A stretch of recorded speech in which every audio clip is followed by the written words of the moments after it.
Good morning India. आज की ताजा खबर। 1. उत्तराखंड के मुख्यमंत्री ने दिल्ली के प्रगति मैदान में अंतर्राष्ट्रीय व्यापार मेले में भाग लिया।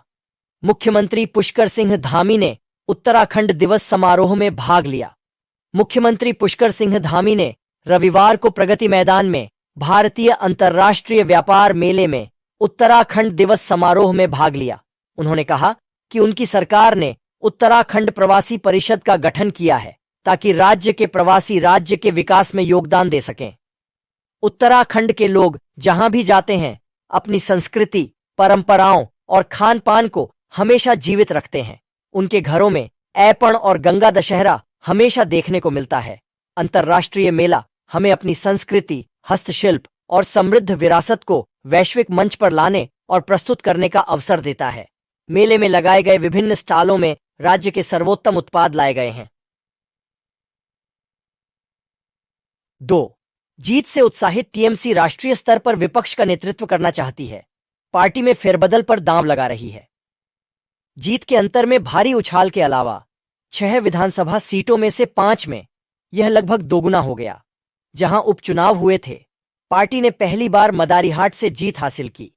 कोलकाता के आरजीकर अस्पताल में एक जूनियर डॉक्टर के साथ बलात्कार, हत्या और भ्रष्टाचार के मामलों के बाद सरकार के खिलाफ आक्रोश के बावजूद पश्चिम बंगाल में विधानसभा उपचुनावों में सभी 6 सीटों पर अपनी जोरदार जीत से उत्साहित सत्तारूढ़ तृणमूल कांग्रेस राष्ट्रीय राजनीति पर फोकस के साथ सोमवार को अपनी राष्ट्रीय कार्यकारी समिति की बैठक करने जा रही है। इस साल की शुरुआत में हुए संसदीय चुनावों में 42 लोकसभा सीटों में से 29 सीटें जीतने के बाद उपचुनावों में अपनी स्थिति और मजबूत करने के बाद टीएमसी नेताओं को लगता है कि पार्टी के लिए संसद में अधिक मुखर भूमिका निभाने का समय आ गया है। शीतकालीन सत्र के साथ साथ संगठनात्मक फेरबदल की योजना पार्टी के नंबर 2 अभिषेक बनर्जी ने बनाई है। 3. प्रस्ताव से लेकर बाधाओं तक गांधी आश्रम योजना ने कैसे लिया आकार।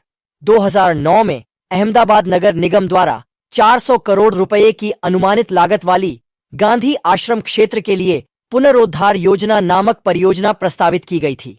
विस्तृत परियोजना रिपोर्ट सीपीटी विश्वविद्यालय द्वारा प्रित्जकर पुरस्कार प्राप्त वास्तुकार स्वर्गीय बीवी दोषी के साथ तैयार की गई थी। योजना को 2 प्रमुख चरणों में क्रियान्वित करने की योजना है। चरण आई में आश्रम रोड का विकास, 132 फीट रिंग रोड के लिए नई कनेक्टिविटी, दांडी पुल का कायाकल्प और नए सड़क कनेक्शन के साथ आश्रम परिसर में सुधार का प्रस्ताव है। चरण 56, जिसे चरण वाई का स्वाभाविक परिणाम माना जाता है, में 90 हेक्टेयर क्षेत्र के लिए एक व्यापक मास्टर प्लान शामिल किया गया था, जिसमें रोजगार के अवसर पैदा करके झुग्गी वासियों को आत्मनिर्भर बनाकर झुग्गियों में रहने की स्थिति में सुधार का प्रस्ताव दिया गया था।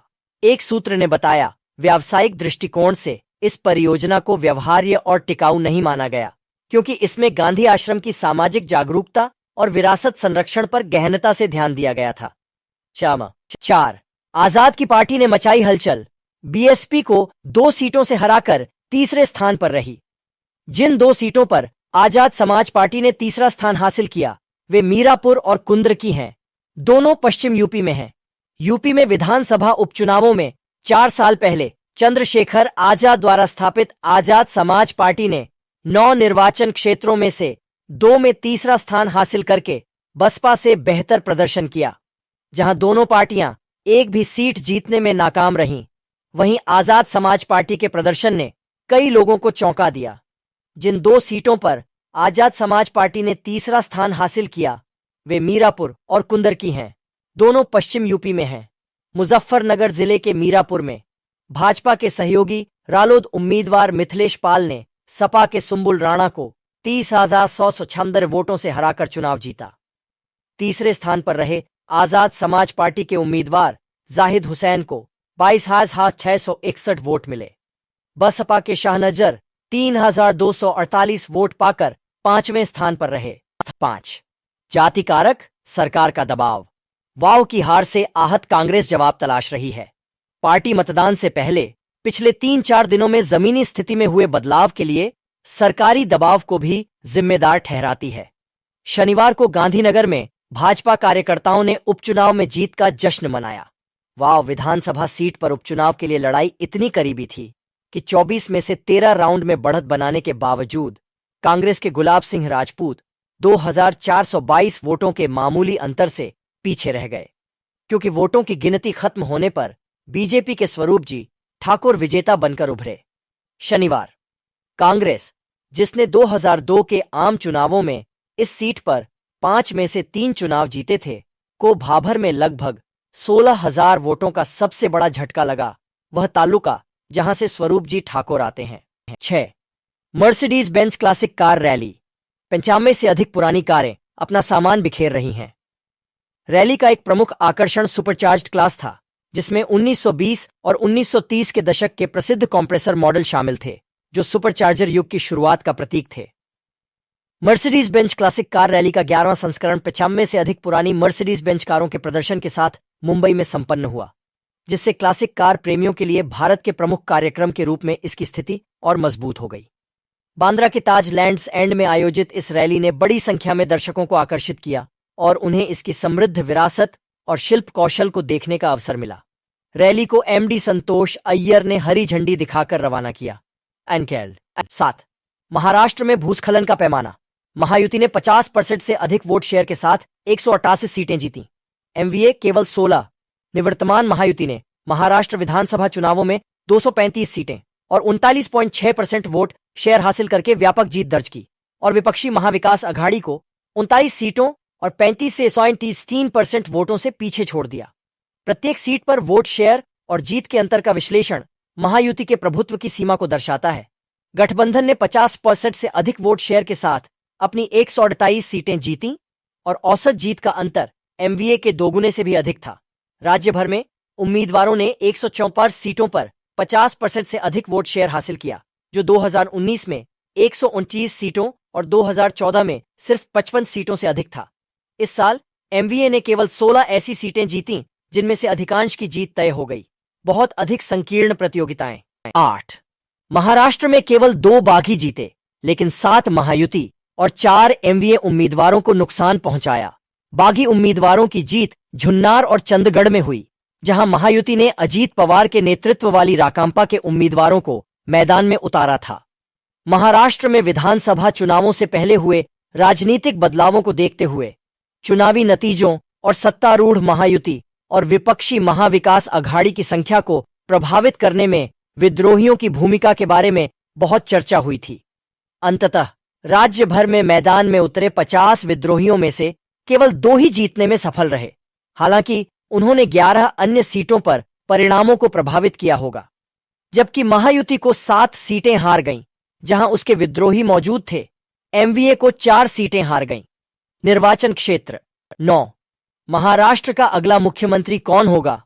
जैसे ही महायुति के साझेदार अपने नेताओं का चुनाव करते हैं, शीर्ष पद के लिए भाजपा शिवसेना के भीतर दबाव बढ़ जाता है।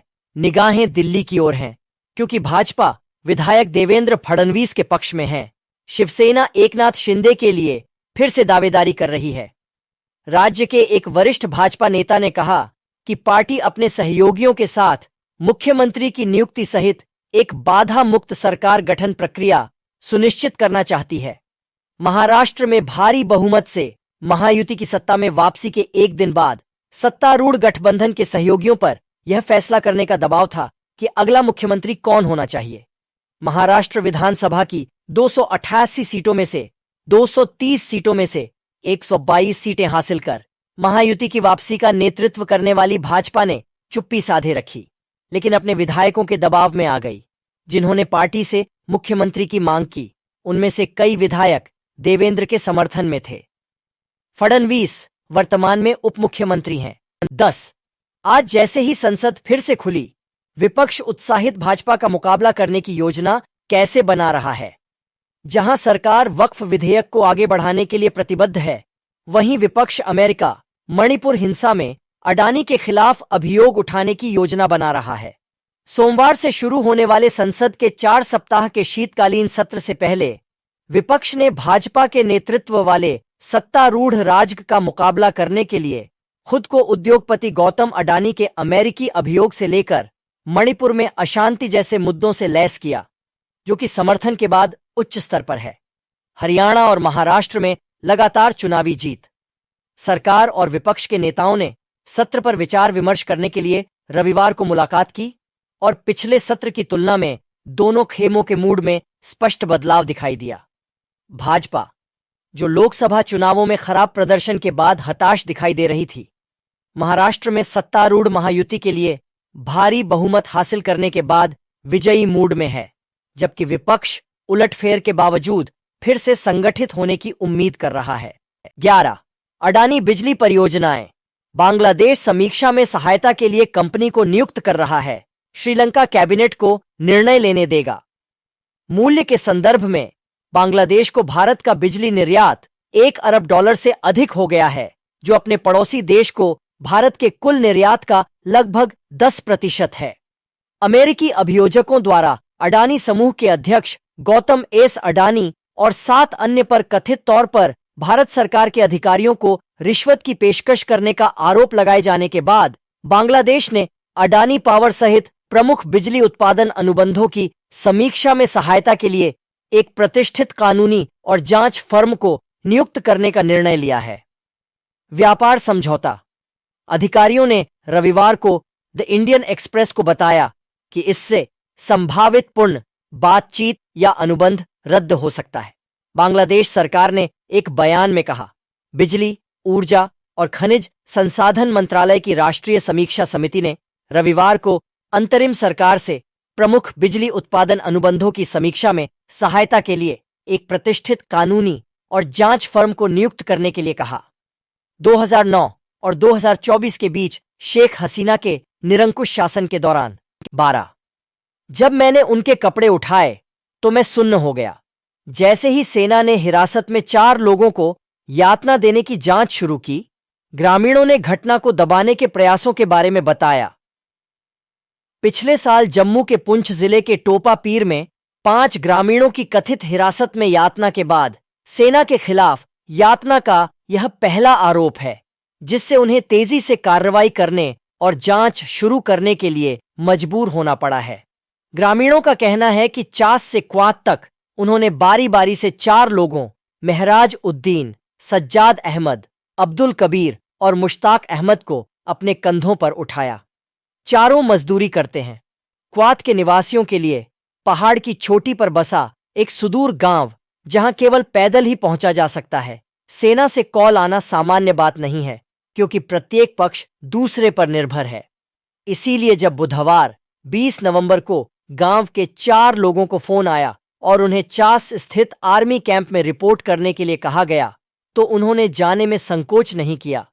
न ही गांव वालों ने इसके बारे में ज्यादा सोचा। 13 पीएसएलवी 4 दिसंबर को प्रोबा 3 मिशन के तहत 2 उपग्रह लॉन्च करेगा। दोनों उपग्रह 6 घंटे तक एक साथ उड़ान भरेंगे, अलग होंगे और फिर मिलेंगे। भारत का रॉकेट पीएसएलवी 4 दिसंबर को यूरोपीय अंतरिक्ष एजेंसी द्वारा विकसित अनूठे प्रयोगों की एक जोड़ी को लॉन्च करने के लिए पूरी तरह तैयार है। दुनिया में पहला प्रोबा 3 मिशन 2 उपग्रहों को लंबी अवधि के लिए एक दूसरे के समानांतर एक संरचना में देखेगा। उपग्रह जोड़ी को सौर कोरोना, सूर्य के वायुमंडल की बाहरी परत का अध्ययन करने के लिए डिजाइन किया गया है। इन उपग्रह उपकरणों, जैसे कि भारत के आदित्य एल वेक मिशन पर में सूर्य को देखने के लिए एक कोरोनोग्राफ और सूर्य की चमकदार परतों से प्रकाश को अवरुद्ध करने के लिए एक गुप्त यंत्र है। 14 भारत और इटली ने रणनीतिक साझेदारी को मजबूत किया। जयशंकर ने साझा दृष्टिकोण पर प्रकाश डाला। जयशंकर ने दोनों देशों के बीच ऐतिहासिक और सांस्कृतिक संबंधों को रेखांकित किया, यह देखते हुए कि यूरोप के साथ भारत का अधिकांश ऐतिहासिक जुड़ाव इटली पर केंद्रित था। भारत और इटली ने हाल ही में रक्षा, स्वच्छ ऊर्जा, व्यापार और कनेक्टिविटी जैसे क्षेत्रों में सहयोग को आगे बढ़ाने के लिए 5 साल की रणनीतिक कार्य योजना का अनावरण किया। विदेश मंत्री एस जयशंकर ने रविवार को रोम में भारतीय दूतावास के नए चांसरी का उद्घाटन करते हुए कहा कि भारत इटली को एक प्रमुख यूरोपीय भागीदार और एक प्रभावशाली भूमध्य सागरीय सहयोगी के रूप में देखता है।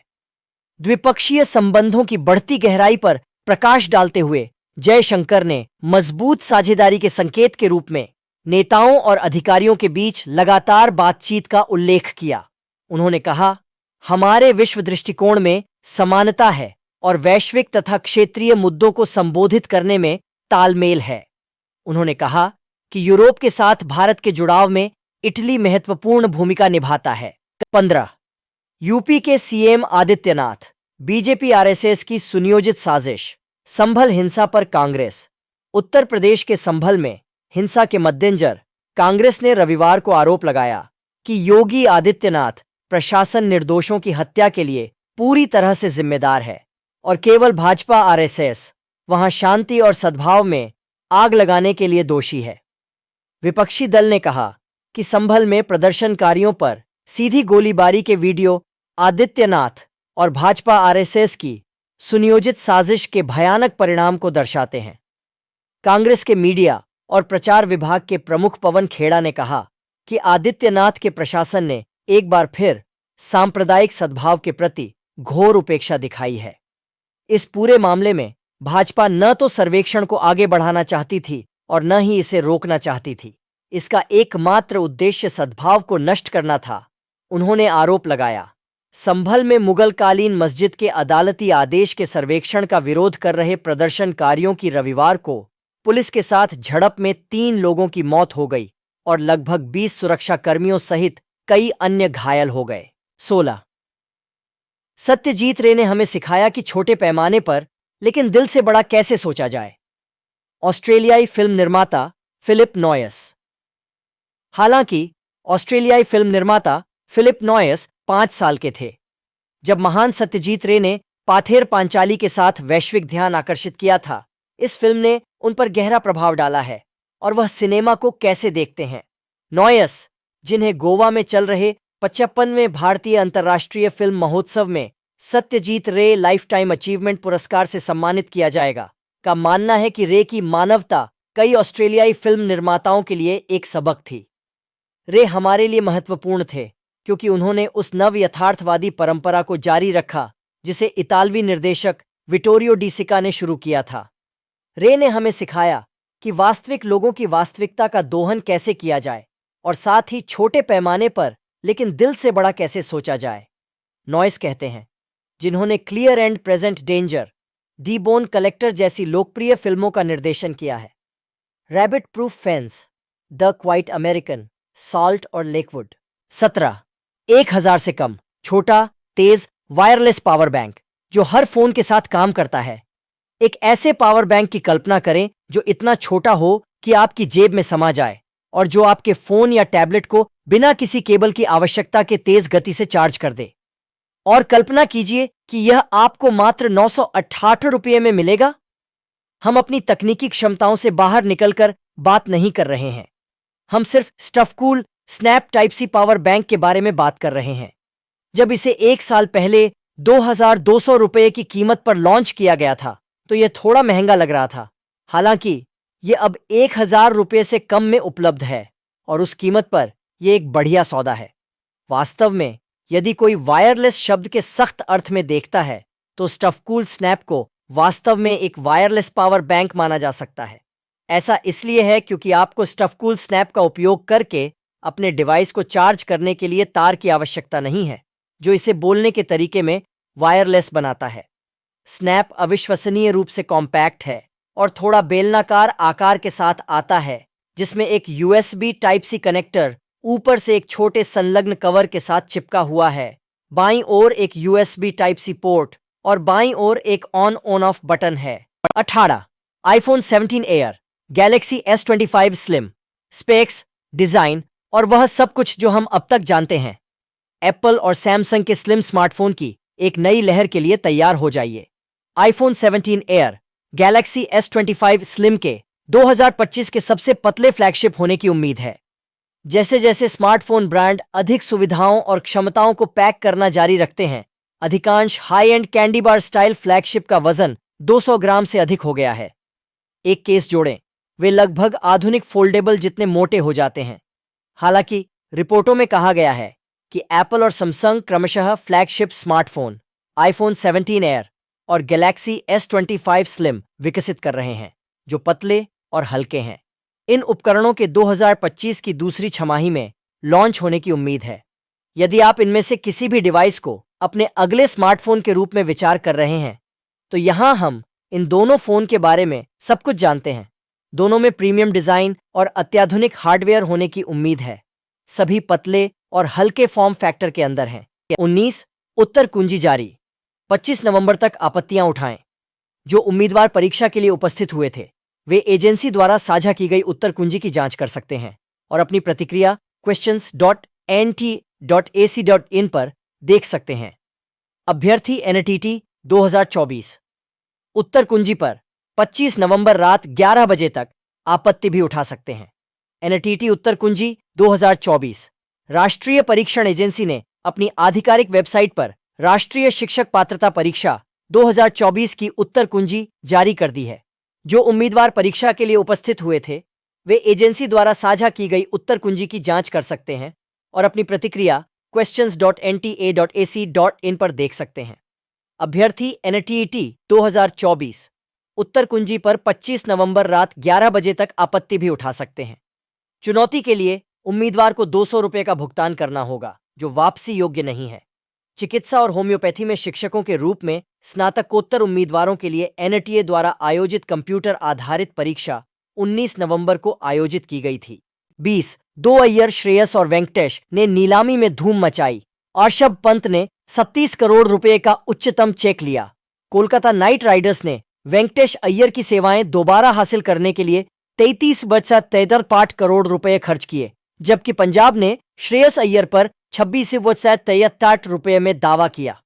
आईपीएल नीलामी उन्हें रिटेन न करने के बमुश्किल एक महीने बाद कोलकाता नाइट राइडर्स ने वेंकटेश अय्यर की सेवाएं फिर से हासिल करने के लिए 33.17 करोड़ रुपए खर्च किए। फ्रेंचाइजी द्वारा ठुकराए गए एक और क्रिकेटर, उनके खिताब विजेता कप्तान श्रेयस अय्यर ने पंजाब किंग्स के खजाने से 26.75 करोड़ रुपए कमाए, जिससे यह जोड़ी मेगा नीलामी के पहले दिन दूसरी और तीसरी सबसे महंगी खरीद बन गई। सबसे महंगा मामला ऋषभ पंत का था, जिन्हें लखनऊ सुपर जायंट्स से 27 करोड़ रुपए मिले थे। नीलामी से पहले पूर्वानुमान था कि भारतीय कीपर 25 करोड़ रुपए की बाधा को पार कर जाएगा। उन्होंने किया, लेकिन श्रेयस अय्यर के बाद। 21 फिडे विश्व शतरंज चैंपियनशिप 2024 गुकेश बनाम डिंग लिरेन के लिए अंतिम गाइड। विश्व शतरंज चैंपियनशिप के लिए अंतिम गाइड, जिसमें फॉर्म गाइड, रैंकिंग मैचअप और प्रत्येक खिलाड़ी को जीतने का मौका क्यों मिलेगा, इसके कारण शामिल हैं। डिंग लिरेन 18 वर्षीय गुकेश के खिलाफ अपने ताज की रक्षा करेंगे। 18 वर्षीय गुकेश ने शतरंज के इतिहास में सबसे कम उम्र के विश्व चैंपियन बनने के लिए अपनी साहसिक कोशिश शुरू की, जब वह सिंगापुर के रिसॉर्ट्स वर्ल्ड सेंटोसा में डिंग लिरेन से भिड़ते हैं। यह एक इतिहास है जो 1846 से पहले का है। गुकेश पहले ही काफी इतिहास रच चुके हैं। वह विश्व शतरंज चैंपियनशिप में खेलने वाले सबसे कम उम्र के खिलाड़ी हैं। वह अत्यधिक प्रतिस्पर्धी कैंडिडेट्स टूर्नामेंट के सबसे कम उम्र के विजेता भी थे, जिसने उन्हें विश्व शतरंज चैंपियनशिप में मौका दिलाया। 22 अमेरिका ने यूएई में रब्बी की हत्या की निंदा की। इजराइल ने कहा, हत्या आतंकवाद का यहूदी विरोधी कृत्य है। अमीरात के आंतरिक मंत्रालय ने रविवार को कहा कि इजरायली नागरिक की कथित हत्या के मामले में यूएई अधिकारियों ने 3 लोगों को गिरफ्तार किया है।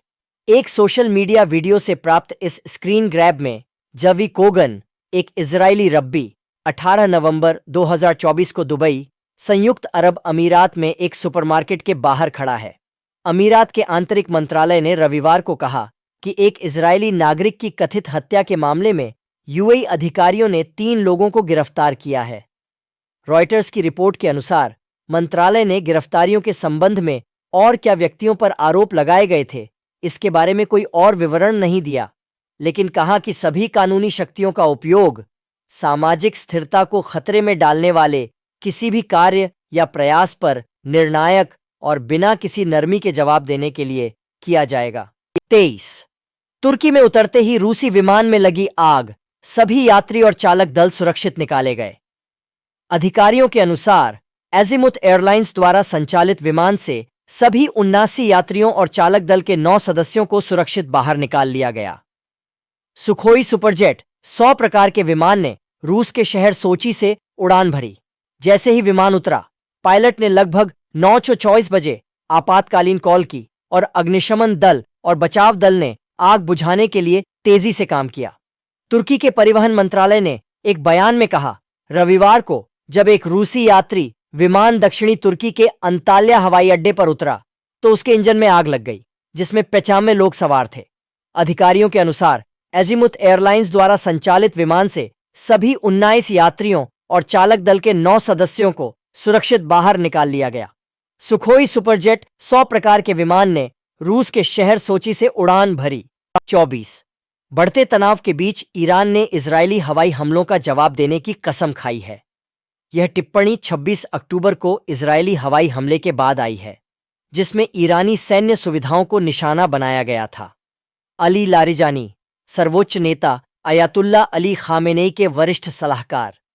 सर्वोच्च नेता अयातुल्ला अली खामेनेई के वरिष्ठ सलाहकार अली लारिजानी ने रविवार को तस्नीम समाचार एजेंसी के साथ एक साक्षात्कार में कहा, ईरान हाल के इजरायली हवाई हमलों का जवाब देने की तैयारी कर रहा है, जिसमें मिसाइल उत्पादन स्थलों, वायु रक्षा प्रणालियों और परमाणु बुनियादी ढांचे सहित ईरानी सैन्य सुविधाओं को निशाना बनाया गया था। इजरायली प्रधानमंत्री बेंजामिन नेतन्याहू ने कहा कि ये हमले ईरान द्वारा इजरायली सैन्य प्रतिष्ठानों को निशाना बनाकर पहले लॉन्च की गई लगभग 200 बैलिस्टिक मिसाइलों के प्रतिशोध में थे। 25 पाकिस्तान में युद्धरत जनजातियां घातक संघर्षों के बाद संघर्ष विराम पर सहमत हुईं। अशांति गुरुवार को शुरू हुई जब बंदूकधारियों ने शिया काफिले पर घात लगाकर हमला किया, जिसमें 42 लोग मारे गए। पाकिस्तान के लाहौर में एक प्रदर्शन के दौरान शिया मुसलमानों ने कुर्रम जिले में घात लगाकर बंदूकधारियों द्वारा शिया मुसलमानों की हत्या की निंदा करते हुए नारे लगाए। अधिकारियों ने रविवार को कहा कि पाकिस्तान के उत्तर पश्चिमी कुर्रम जिले में शिया और सुन्नी मुस्लिम जनजातियां हिंसक झड़पों में कम से कम 68 लोगों की जान जाने के बाद 7 दिवसीय संघर्ष विराम समझौते पर पहुंची हैं। जवाबी कार्रवाई में दर्जनों लोग मारे गए और कई घायल हो गए। यह हिंसा लंबे समय से चले आ रहे भूमि विवाद से उपजी है, जो सांप्रदायिक तनाव के कारण और बढ़ गया है। 26 यूक्रेन की नई मिसाइल, समानांतर शिखर सम्मेलन और बहुत कुछ। इस सप्ताह विश्व समाचारों का सारांश।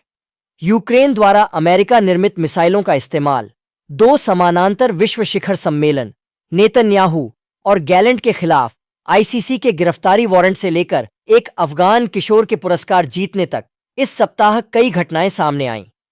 नाटो महासचिव मार्क रुटे बाएं और यूक्रेनी राष्ट्रपति वोलोडिमिर जेलेंस्की 3 अक्टूबर 2024 को कीव, यूक्रेन में एक संवाददाता सम्मेलन के दौरान पत्रकारों से बात करते हैं।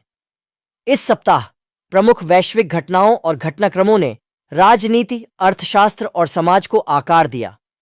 अभूतपूर्व नीतिगत बदलावों और कूटनीतिक चालों से लेकर लचीलेपन और उथल-पुथल की उभरती कहानियों तक हम आपके लिए नवीनतम अपडेट और अंतर्दृष्टि लाते हैं। भारतीय दर्शकों के लिए इन घटनाक्रमों को समझना केवल जानकारी रखने के बारे में नहीं है, यह उन प्रभावों की पहचान करने के बारे में है जो भारत की विदेश नीति और तेजी से खंडित दुनिया में इसकी स्थिति को प्रभावित कर सकते हैं। आप लोगों को धन्यवाद। कृपया लाइक, शेयर और सब्सक्राइब करें।